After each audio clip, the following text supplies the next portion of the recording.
बच्चूभाऊ, तुमचं ह्या आंदोलनाचं जे टायमिंग आहे तर ते सरकारसाठी, महायुती सरकारसाठी इष्टापत्ती ठरलं असं म्हटलं जातं. म्हणजे ब्लेसिंग इन डिसगाईज, की तुम्ही आंदोलन केलं नसतं तर एक दोन दिवसात मनोज जरांगेंचं शेतकरी प्रश्नावरच त्यांनी बैठक बोलावली होती आंतरवाली सराटीमध्ये, ते कदाचित आणखी मोठं आंदोलन त्यांनी केलं असतं.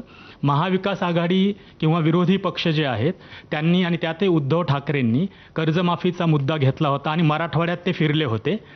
तर ह्या दोन्हीकडनं सरकारला खूप प्रॉब्लेमॅटिक गेलं असतं यांना हँडल करणं. त्यापेक्षा बच्चूभाऊंच्या आंदोलनात झालं असं की सरकारला पण थोडासा से मिळाला आणि थोडासा कालावधी पण मिळाला. हे फार नॅरेटिव्ह म्हणजे अशा पद्धतीनं फैलवलं आहे का व्यवस्थित. तुम्ही सांगा, वर्षभर कोणाला थांबवलं होतं आम्ही? मी मार्च महिन्यात आंदोलन सुरू केलं कर्जमाफीचं. आता त्याला 8-9 महिने होते. कोणाला थांबवलं आम्ही? आम्ही जो मुद्दा लावून ठेवला, तुम्हाला काय हातपाय थांबवले होते का? बांधून ठेवले होते का कोणाचे? आणि उलट मग आम्ही हे आंदोलन 7 दिवसाचं अन्नत्याग आंदोलन केलं, ते आम्हाला माहीत होती का आता इकडे समोर कोण लढणार आहे म्हणून? काही बोलायचं आहे, बोल ना सेंड ना काहीच. कशाही पद्धतीचं मनात आल्यावर मुंह में आय बघ दिया, असं काय होणार आहे? हा मूर्खता आहे. कोणाला आलं होतं मग?